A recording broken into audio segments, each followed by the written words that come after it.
New at 10, the Federal Aviation Administration is looking into controversial landing fees at an East Valley airport. Those fees recently approved by the Mesa City Council have at least one flight school saying it could be forced to shut down before heading to breaking news tonight.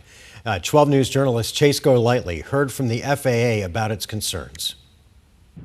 Starting on August 1st, any pilot that lands at Falcon Field will have to pay $20.35. It doesn't sound like much. And the city says the first 10 landings a month are free.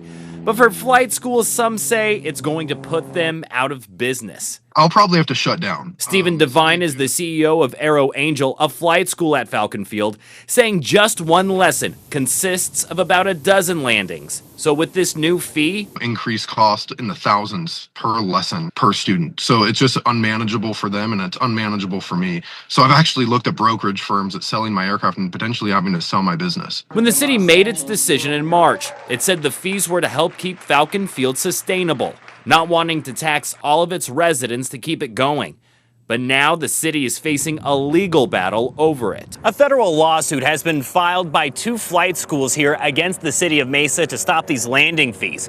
Now the Federal Aviation Administration is getting involved after receiving complaints. In a letter to Mesa by the FAA, it calls the landing fees unusual and problematic, that it may be inconsistent with the city's federal obligations, could affect activities, and potentially introduce operational safety risks in the region, asking that the city not implement the fee until these areas of concern are investigated.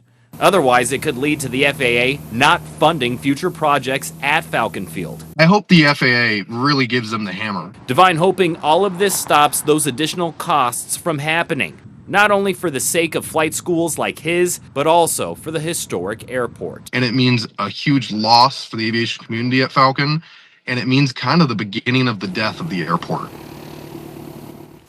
Now, we did receive a statement from the city of Mesa saying the city retained nationally recognized legal counsel to review and defend the fee structure. Because both the city's review and the related legal proceedings remain active, the city is unable to provide further comment at this time.